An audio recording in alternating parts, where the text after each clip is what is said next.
你见过大象吗？大象又怎么了？没见过。一头大象大概有70到80个针儿这么大。真的？光它一个牙齿就有1人那么高呢，你想想看它有多大？是吗？那大象有多少颗牙齿啊？20多颗吧，反正跟你一样。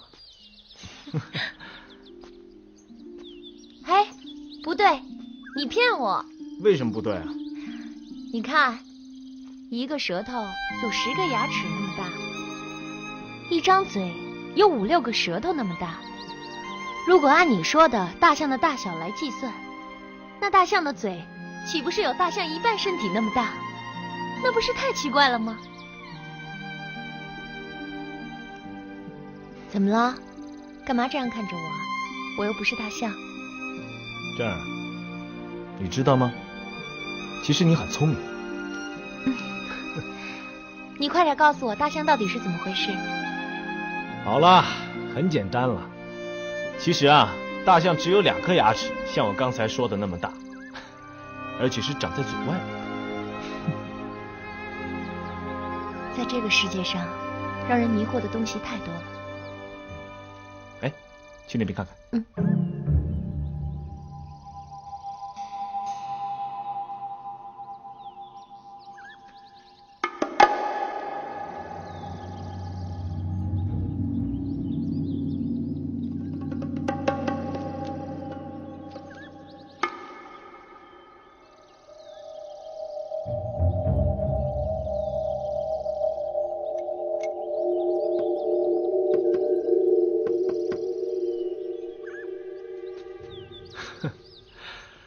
前几年啊，外国进贡大象，阿姆带我去看。我问过驯养大象的象奴，才知道大象是怎么被抓到的。我知道，是陷阱。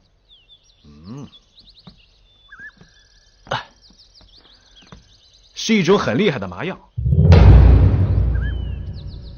猎人躲在大象的必经之路上，把涂好麻药的钢针放在墙弩之上，其他的猎人手持长矛，一切准备就绪。这时，大象还像没事一样在树林里面溜达呢。猎人们呢，要等大象走过去的时候，向他们身后射箭。通常啊，会有一个领头的猎人指挥全局。现在只等领头的猎人一挥手，那毒箭就会静悄悄地飞出来。你知道他们通常会把箭射到哪儿吗？射到他们用来坐的地方。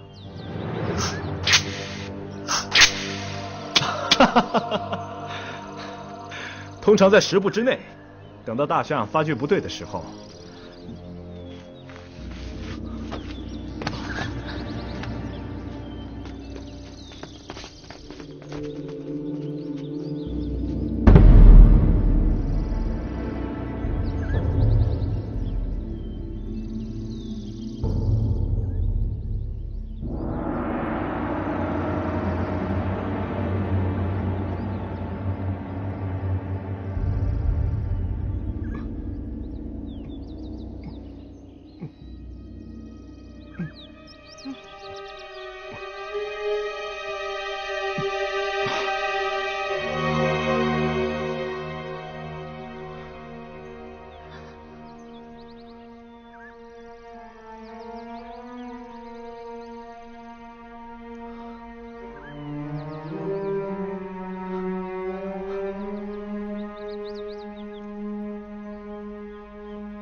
大象怎么会在树洞里？可是我觉得很好。这辈子我都没觉得这么快乐过。活着真好。蓉蓉，答应我，让我一辈子守在你身边。那下辈子？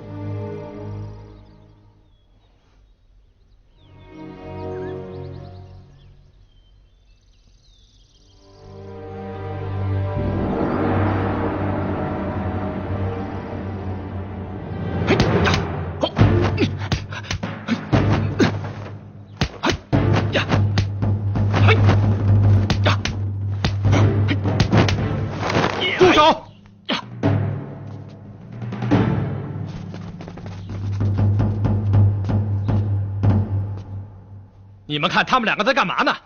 是摔跤吗？不对，他们这叫猪拱槽。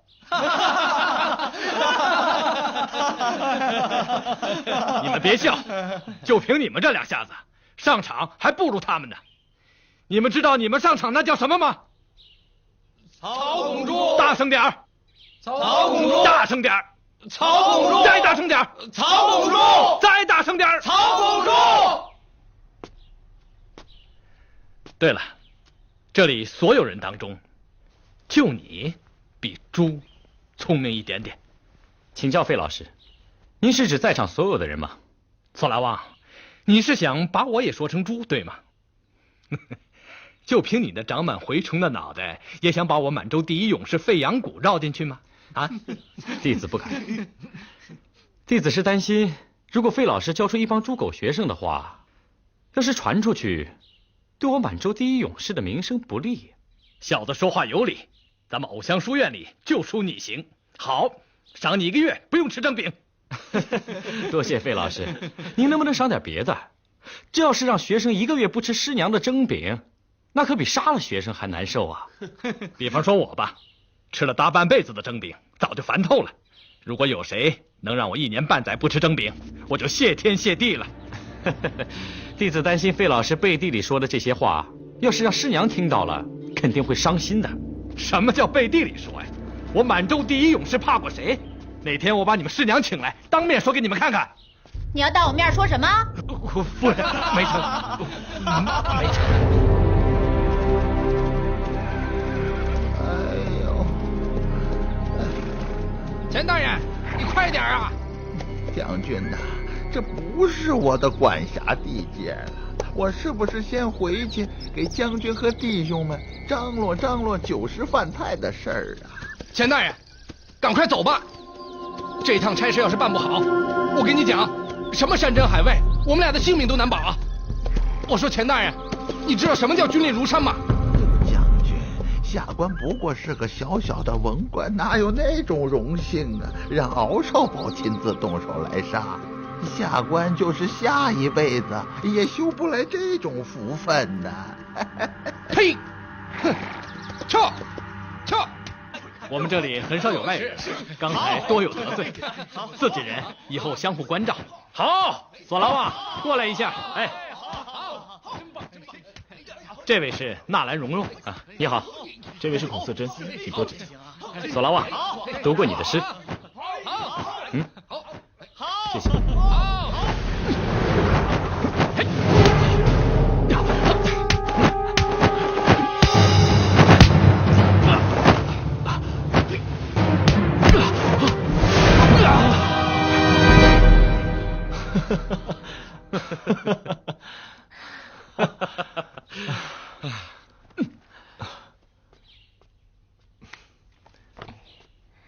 你有没有事啊？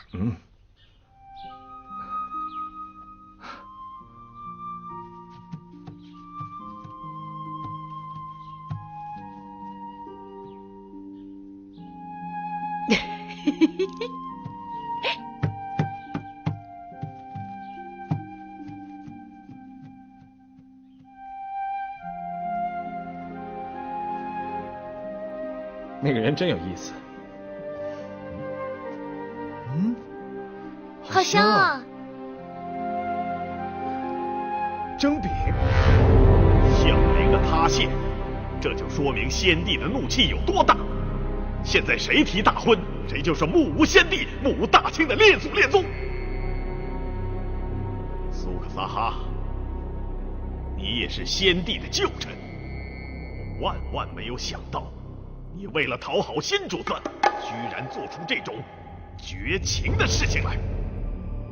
你现在唯一能够赎罪的办法，就是在先帝的灵前自杀谢罪。只要你鳌拜先去，我随后就到。你们想干什么？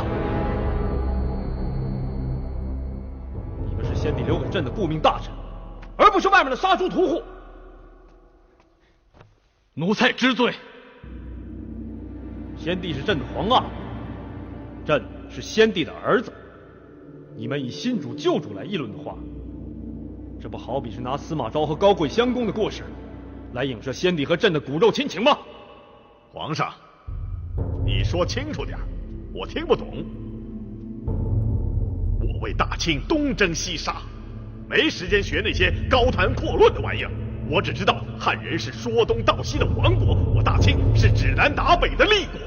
我只知道皇上生下来就在这紫禁城里了，书本的东西我不懂，可外面的东西，皇上你不懂。大婚是朕的家事，外面有什么关系？我看孝陵塌陷，就是先帝暗示着我们朝中有些大臣早就起了不臣之心，这样你们该听懂了吧？奴才听懂了。皇上以四海为家，皇上的家事就是国事。大婚一事，我宁肯得罪皇上，绝不辜负先帝。奴才不能从命。林住！跟他说，大婚是谁的意思？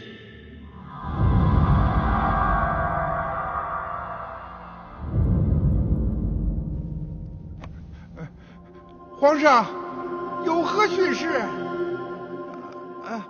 奴才昨夜偶感风寒，耳朵听不见。皇上说的，奴才恭祝皇上万岁万岁万万岁！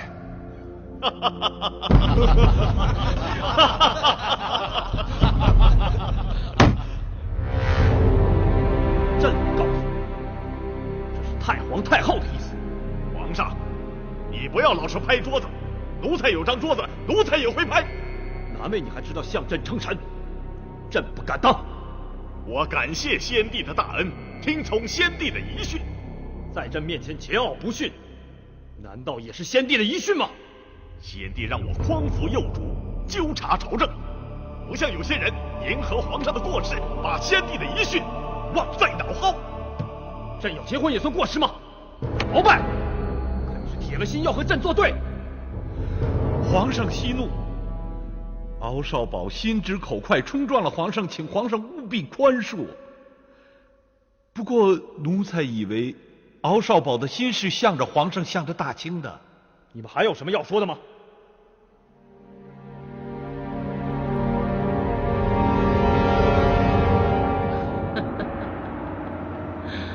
我还以为什么大不了的事情呢。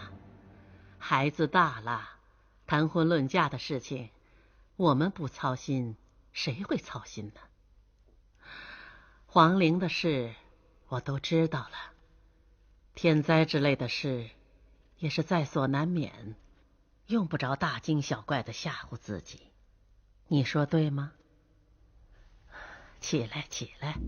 谢太皇太后。太皇太后说的是，我只是想着先帝的10年祭出了岔子，现在又来个大办婚事，我是担心下边人没有见识，胡乱议论起来，这样对皇上不好。哼！孙儿给太皇太后请安。起来吧。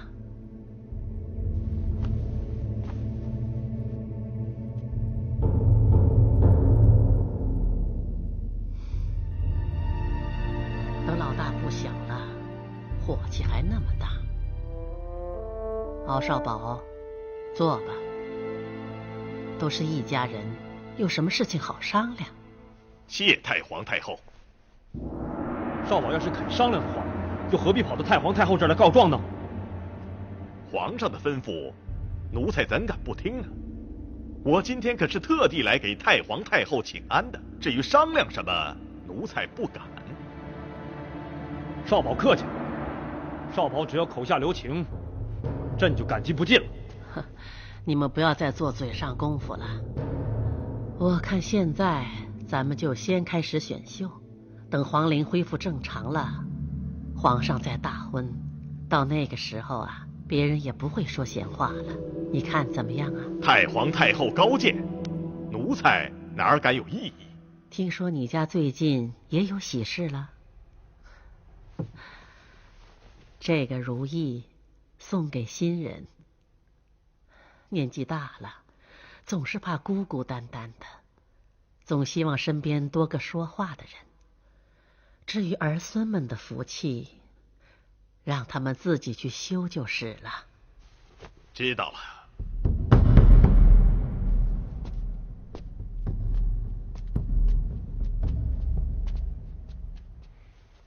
是个两面三刀的老贼。你想杀了他？老祖宗，您不知道，刚才他在朕面前根本不把我这个皇上放在眼里。他说他也想要一张桌子，太气人了。他要桌子干什么？拍呀！这个老东西，肝火还这么烈，也不懂给子孙们留条路走。可他一到您这儿，马上就换了副嘴脸。我看历史上的奸臣、权臣嘴脸，他算占尽了。还有那个明珠，我放了他儿子，满心指望关键时候他出来说句话，谁知道他装聋作哑，亏他想得出来。我看这满朝的文武大臣，都是一帮见风使舵的狗奴才。崇德2年，带兵攻下皮岛；6年赢得松锦会战；8年随阿巴泰征明大捷，被太宗封为巴图鲁。顺治元年，先破吕自成，再灭张献忠，引我大清皇帝入关作证。皇上，你以为这样的大臣如何呀？老祖宗说的是鳌拜吗？不错。你说鳌拜是忠臣呢，还是奸臣？过去是忠臣，这些年变化很大。是非忠奸，本来就不是1、2句话说得清的。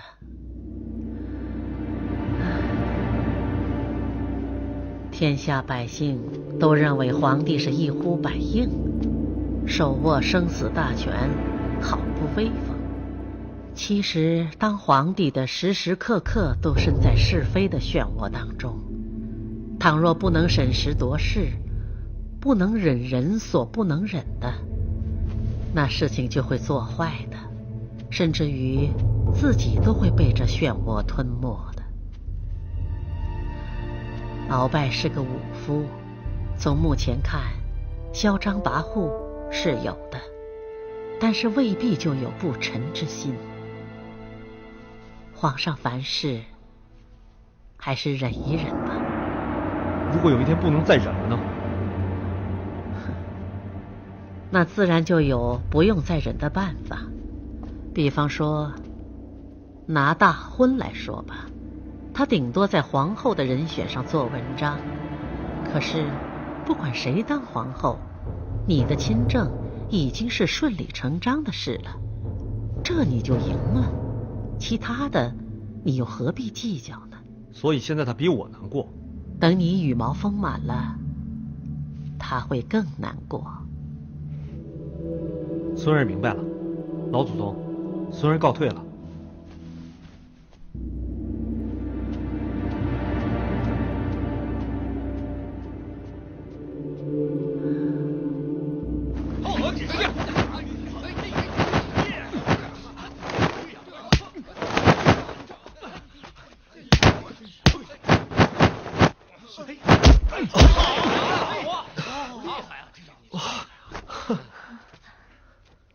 太笨，太笨！你们知道吗？聪明的人摔倒别人，不聪明的人被别人摔倒。所以说，武学最高境界只有聪明的人才能达到。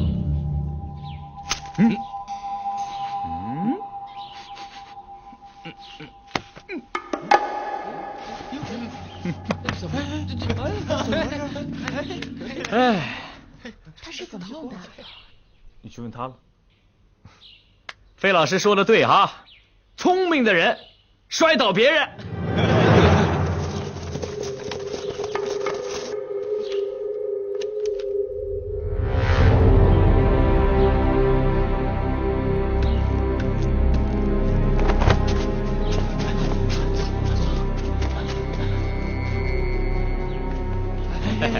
这本来啊是我的独门技艺，是不能传授给别人的。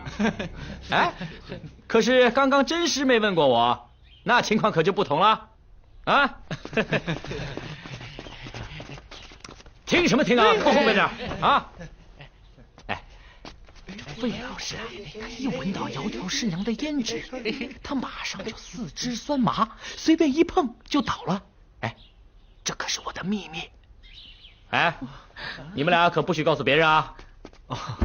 不好了，鳌拜的人马上就要到山下了。你先别慌，他们有多少人马？我在树上看的时候特别多，就这很多人马。对，就是他，没错，就是他。他们是冲着我们而来的，有地方藏吗？树洞里。道可道，非常道。道可道，非常道。道是什么？什么是道？道就是力道。头、颈、肩、臂、手，人身的所有部分都有力道，关键是要看这力道你怎么去运用它。全给我包围起来！是。快着点儿！快包围起来！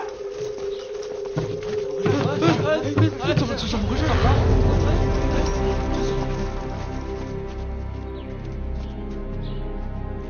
你讲的是什么课呀？啊，老子？哎，老子的《道德经》怎么让你糟蹋成这样了？哎呀，你这位先生可真是大有问题呀！那您又是什么人呢？哼，竟敢在我面前老子的，不服咱们出去溜溜。我正七品清河县令，堂堂的命官。哎，你是什么东西呀？你算个什么东西啊？我们先生可是镶黄旗的武术总管，满洲第2勇士，是先帝四川黄马褂的。在这儿说话，你可要小心点儿。你又是谁？我阿玛是索额图，他阿玛是苏克萨哈。总之，这里每一位都是满洲的亲贵子弟。还用我给你一一介绍吗？对不住，末将正在缉拿一名朝廷的要犯，冲撞了各位公子爷读书，实在是对不住啊！索拉旺，你说谁是满洲第2勇士？哼，要算满洲勇士，自然敖少保是第1，费老是第2。我说的对吧？啊，对，末将正是敖少保府中的差遣，并且得到可靠的线报说，罪犯向这里逃窜了。末将能不能四处查看，回去也好有个交代啊？哦，请索公子回去代问索大人万福金安，就说下官在这儿给他磕头了啊。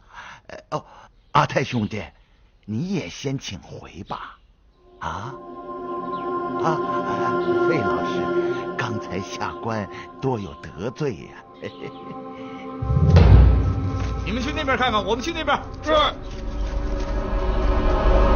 快！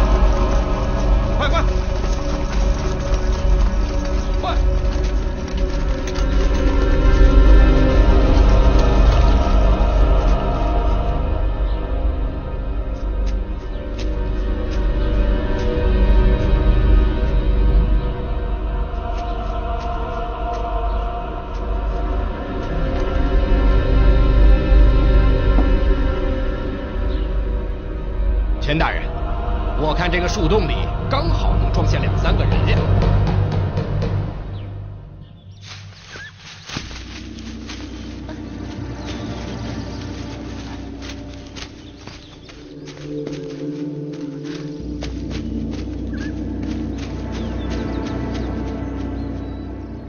这儿，我们该去哪儿？我不知道，只要有你，去哪儿都好。咱们去找一个像窈窕师娘家那样的小院怎么样？就算蒙着眼睛一路走下去，也能找到是吗？你说能，就一定能。最好还要有一个像窈窕那样会做蒸饼的师娘，对吗？对啊，那多好啊！窈窕师娘正在书院给她丈夫做蒸饼，没道理跑到我们还没找到的地方去等我们。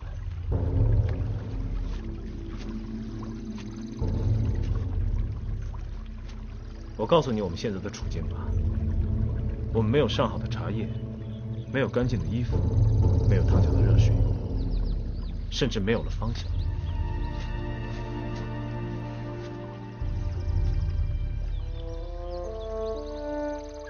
可就算我们有了这些，我也不愿每天像贼一样东躲西藏。他们只是想要我们的命。蓉蓉，这次你带我出来看了那么多好东西，我已经很感激了。但是这些东西并不是我想要的。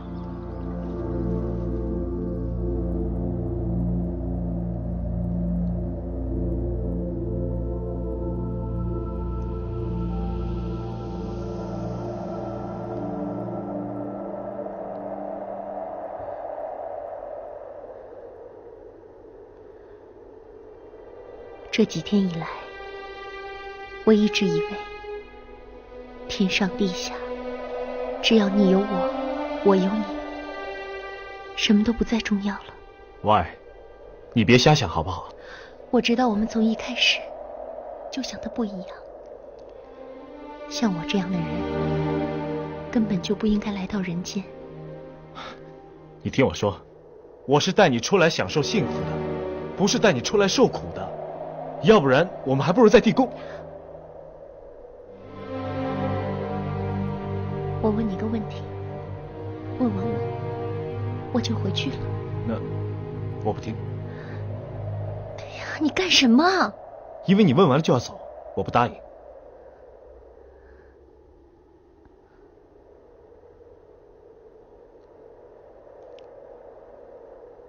你喜不喜欢我？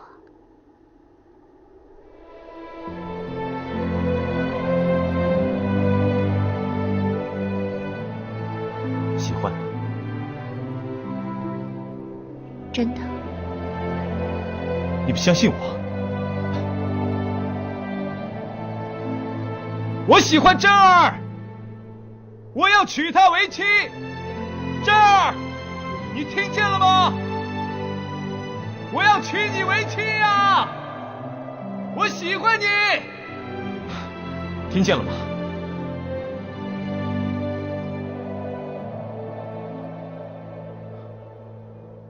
怎么哭了？为什么哭？不开心？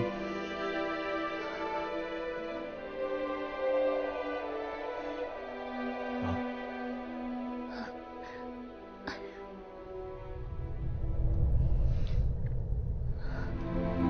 这儿。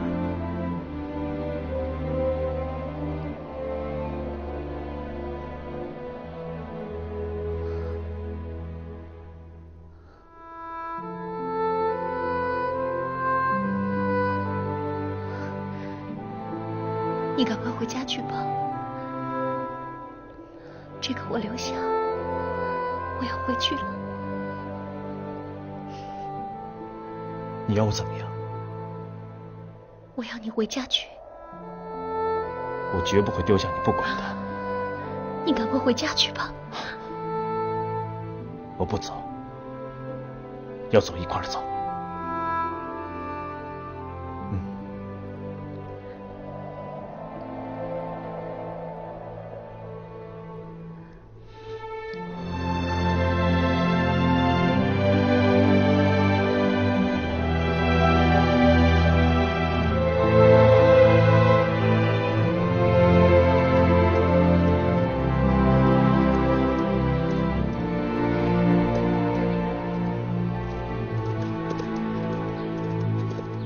你对他好，他就对你好，你不用害怕。你的马个个膘肥体壮，养得不错。谢谢皇上夸奖。你先别谢，朕的话还没有讲完。你的马每天养尊处优，虽然样样都好，可就是不会跑，所以朕担心有一天我们八旗子弟也和这些马一样，中看不中用。奴才该死，请皇上责罚。皇上刚才骑的马都是御马房的马，日子久了，这些马也就懒了。你说的有道理。还有呢，接着说。皇上，本来每季都有进贡的烈马，可按照规矩，烈马到了这儿都必须把野性去了，才送到御马房来。这也不能怪你。起来吧。谢皇上。去，给朕牵匹烈马。是。皇上，万一他不听话怎么办？奴才们可担待不起啊。不听话自然有不听话的办法。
吓着你了吧？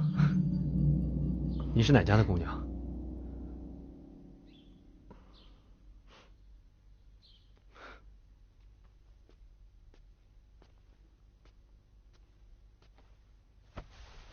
哎，绿奴，你看到他了吗？小姐，你问谁呀？哦，是纳兰公子吧？小姐前2天不让我多嘴乱问，我就不敢多嘴乱问了。我一不留神，你就跑得没影了，还肯胡说。我听说他家少爷长得挺标致的，特别喜欢读书写字，不像其他的亲贵子弟，只喜欢骑马射箭什么的。他喜欢读书写字吗？这下可糟了。你听谁说的？他家人都这么说的。我看啊，他是老王卖瓜，要么怎么连面都不敢露了呢？哎，小姐，你怎么了，小姐？小姐，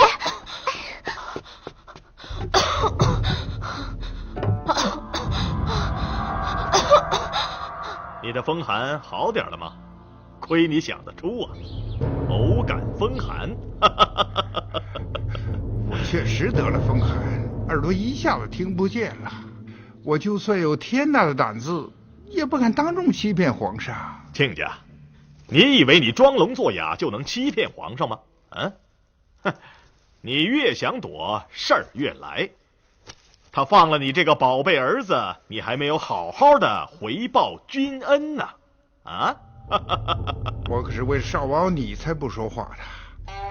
我耳朵虽然听不见了，可皇上让我说什么，我是一清二楚的。是吗？为了我？虽然我不知道你怎么为了我去欺骗皇上，但是我还要先谢谢你这个亲家。这是太皇太后让我给皇上张罗大婚的。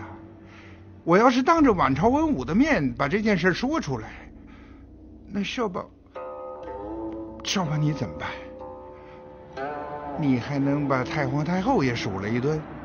说得好，说得好啊！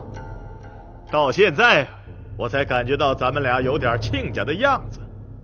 你知道你儿子现在在哪儿吗？你要跟我说实话。那天我去问大婚的事，太皇太后给下面的人传旨下去说，见到你儿子就得杀。这事儿你还不知道吧？这好好的，你说这是怎么了？你说这一回他可真是把先帝的培灵妃子给拐跑了，就是10年计上的那个。而且他们2个大摇大摆的，居然在外面公然住店。你说这话要是传出去啊，皇家的脸面就算想搁在脚背上，恐怕也搁不住啊。这可怎么好？这可怎么办？少保，咱们都是亲家了，你外甥女儿已经嫁过来了，你可得救救她呀。咱们这么办，我想办法去救你的儿子，你赶快替皇上选秀，咱们2头把关。选秀？我懂了，我一定尽力去办。那我儿子，我的外甥女不是已经住到你们家了吗？我多疼她，你是看得见的。只要你儿子还活着，咱们就有办法。我方寸已乱，一切就由少保做主吧。驾！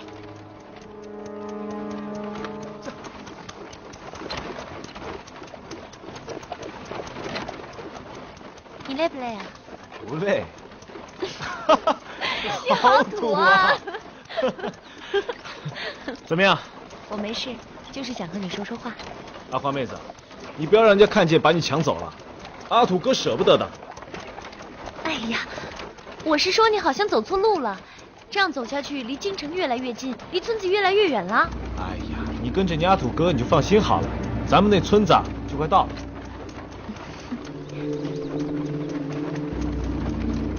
哎，阿土哥，我发现你赶车赶得挺不错的，你怎么会赶车的？我本来不会啊，后来认识了一个叫阿花妹子的，她简直啊跟仙女一样，所以我现在不但会赶车，而且还会腾云驾雾呢。啊？为什么要腾云驾雾啊？因为我认识的仙女啊，不会腾云驾雾怎么办呢？而且这几天我好像尝尽了一辈子的悲欢离合一样，整个人都像在腾云驾雾之中。可是我老觉得会给你带来灾祸。哎，心不苦，怎么能把好诗写出来呢？阿花妹子可要成全阿土哥啊！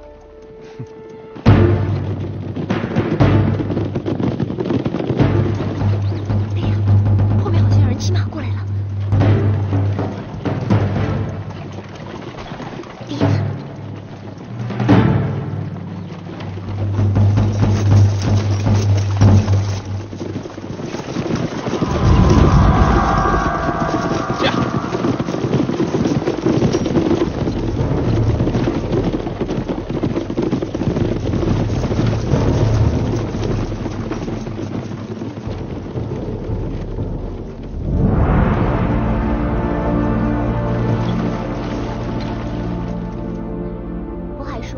少爷平时喜欢吃什么呀？这可得问厨房去喽。哎，那他喜欢看别人穿什么颜色的衣服啊？这你总该知道了吧？咱们这些做下人的就更不知道了。改天我替你去问问二奶奶吧。哎，渤海叔，那咱府上到底有多少间房子？您这个大管家肯定也是一问三不知了。这回呀，你可说着了。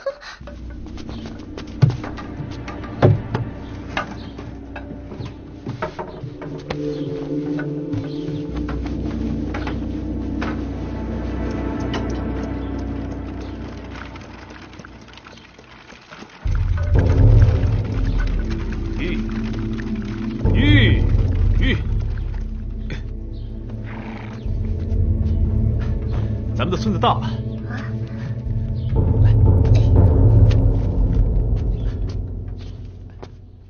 哎，这不是你家吗？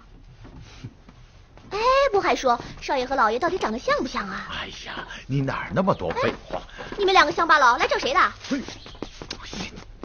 少爷，您可回来了，赶紧去见见老爷吧，老爷都急疯了。哎，先给你们介绍一下，渤海叔，真儿。那丫头是谁？我怎么不认识？还有，我出去几天而已，怎么都不认识这儿了？少爷，我得赶紧禀报老爷，老爷这回能好好吃顿饭了。他在书房吗？哦，在书房呢。去吧去吧，走吧。老爷，别光喝酒了，容若他不会有事的。谁生的孩子谁操心。哎，你又不是他亲额娘。老爷，我跟了你这么多年，要打要骂随你，可不能这么委屈我。行了，你就不要再给我添乱了，好不好？妈妈，二娘，我回来了。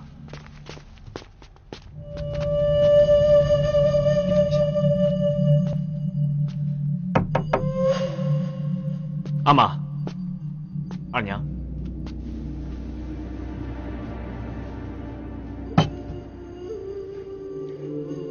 你怎么弄出这副德行？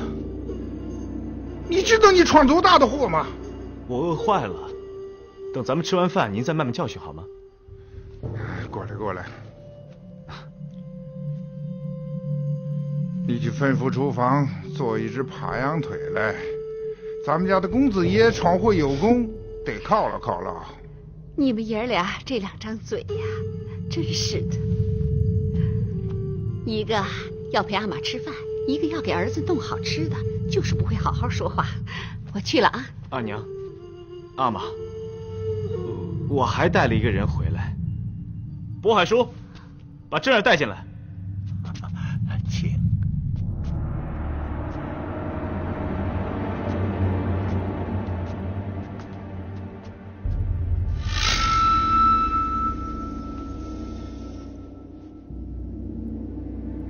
渤海，你去门口看着，连只苍蝇都不许放进来，懂吗？好，老爷您就放心吧。你去吩咐厨房准备饭菜，不招呼你，你不要过来。哎，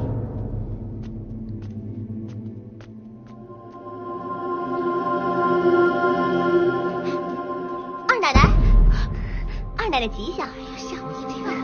听说少爷回来了，这回老爷该高兴了吧？是吗？我还不知道呢。哎，二奶奶，福海叔，少爷刚带回来那个女的是谁呀？老爷吩咐了，连只苍蝇也不许飞过去。老爷正用饭呢。奴才内务府总管明珠叩见娘娘。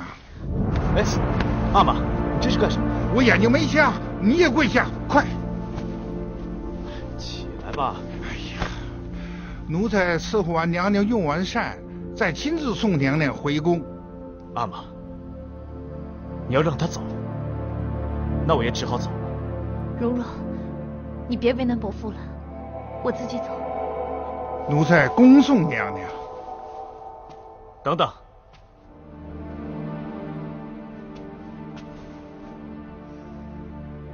还记得我在大牢里跟你讲过的话吗？不管生死都在一起。如果你一定要走的话，那就听我把话讲完，咱们一起走。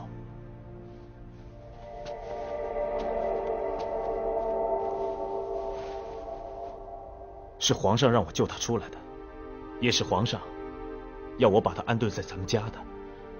没有，伯父，皇上没有让他带我到这儿来。我不想害了你们一家。